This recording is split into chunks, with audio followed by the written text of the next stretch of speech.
हम लोग निर्मेय शतक पढ़ चुके हैं। आज हम लोग पढ़ेंगे निर्मेय सात। प्रश्न क्या है, देखो बढ़िया प्रश्न है, 2018 में पूछा भी गया है। प्रश्न है, एक चाप का अर्धव्यास 3 सेंटीमीटर है। अर्धव्यास का मतलब होता है त्रिज्या, ठीक है। एक चाप है जो जिसकी त्रिज्या कितना है, 3 सेंटीमीटर है। दिए गए चाप के बराबर एक सरल रेखा की रचना कीजिए। मतलब एक चाप खींचना है, उसके बराबर हमें एक सरल रेखा की रचना करना है। तो आइए इस प्रश्न को देखते हैं, हल करते हैं। देखो भाई, निर्मेय सात है। सबसे पहले आप प्रश्न देखो। प्रश्न में अर्धव्यास दिया गया है, अर्थात अर्धव्यास का मतलब होता है त्रिज्या। आर बराबर कितना है, 3 सेंटीमीटर का एक चाप खींचना है।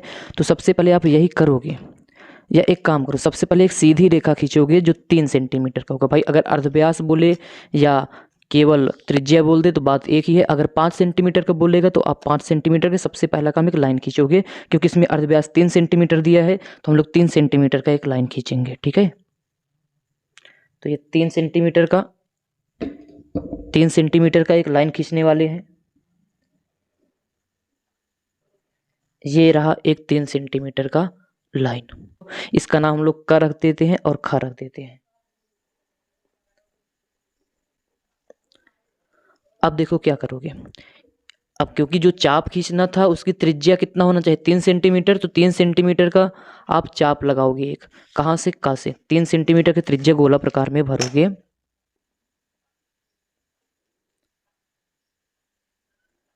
ये रहा 3 सेंटीमीटर होना चाहिए।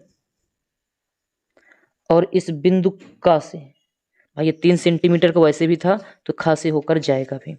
तो कुल मिला के जब ये रेखा 3 सेंटीमीटर खींचो तो एक काम करो, यहाँ से लेकर यहीं तक की दूरी आप ले लो गोला प्रकार में, तो भी 3 ही होगा। एक क्या खींच दो, चाप। अब देखो, अब बोलोगे कितना चाप खींचे, ये आपके ऊपर है। बस जितना खींचोगे उसी की लंबाई के बराबर हमें एक चाप की रचना करना पड़ेगा। मतलब समझते हो। देखो जो हम लोग एक चाप खींचे हैं इसका त्रिज्या कितना है, 3 सेंटीमीटर है। मतलब अब जो हम लोग ये देखो एक वक्र खींचे हैं यहाँ से लेकर यहाँ तक, ये सीधा नहीं है। अब इसी लंबाई के बराबर हमें एक सीधी रेखा खींचना है। चलो आइए हम लोग अब क्या करोगे, देखो रचना के चरण में इसमें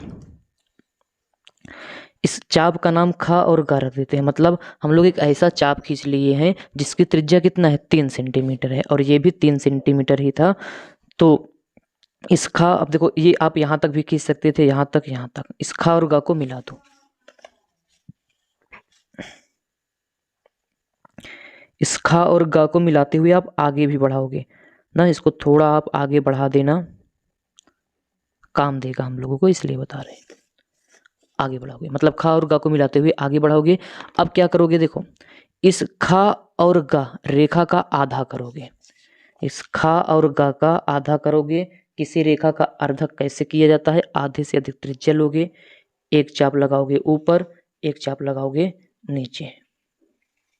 फिर खा से जिसका आधा करना होता है उसके अंतिम बिंदु से, भाई ऊपर वाला नहीं कट किया है कोई बात नहीं, फिर से आप यहाँ पे दोहरा देना, कट करने लगे। अब जहां कट किया है उसको मिला दोगे तो वो हो जाएगा आधा।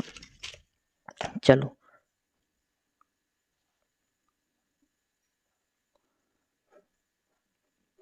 ये रहा आधा। अब जो ये अर्धक कट कर रहा है इसका नाम घा रख दो। जो यहाँ पे कट कर रहा है इसका नाम घा रखोगे। अब देखो, अब खा को केंद्र मानोगे, जो यहाँ पे खा है इसको केंद्र मानोगे। खा और घा की खा और घा की दूरी गोला प्रकार में भरकर एक ऐसे अर्धवृत्त बना देना, या तो केवल एक चाप लगा देना, तो कुछ भी कर सकते हो, दोनों सही है। अब जो यहाँ पे कट किया है इसका नाम हम लोग चा रख देते हैं। क्या रख दोगे, चा। अब क्या करोगे, अब देखो जो ये खा है इस रेखा का और खा पर, बिंदु खा पर 90 अंश का कोण बनाओगे। ध्यान देना, इस बिंदु खा पर 90 अंश का कोण बनाने वाले हैं। तो 90 अंश का कोण गोला, 90 अंश का कोण गोला प्रकार की सहायता से हम लोग बनाएंगे। ऐसे एक बार चाप लगाओगे, भाई 90 अंश का कोण ऐसे ही बनेगा।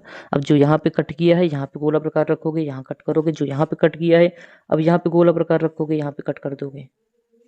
और फिर जो यहाँ पे कट किया है यहाँ पे रख देना, और यहाँ पे रखे हो यहाँ पे। अब ध्यान देना कहाँ पे कटा है, नहीं तो यहाँ पे एक ये पहले वाला भी देखो ऐसे जा रहा है, इससे नहीं मतलब यहाँ पे कट किया था, ठीक है। इसको इसको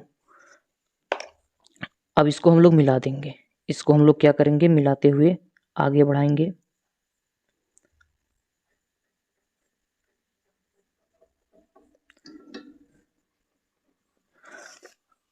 अब देखो, अब इसको आगे इसलिए बढ़ाए हैं क्योंकि देखो, अब इस चा को आप केंद्र मानोगे, यहाँ पे चा और गा की त्रिज्या भर लोगे। चा और गा, सॉरी ये देखो गड़बड़ हो गया थोड़ा। चलो भैया, चलो अब देखो, ये चा और, ये गलती आप मत करना, ज़्यादा उस पर दबाव मत डालना। चा और गा, देखो चा जो यहाँ पे कट गया था, चा और गा की त्रिज्या गोला प्रकार में भर कर एक ऐसे चाप लगा दो।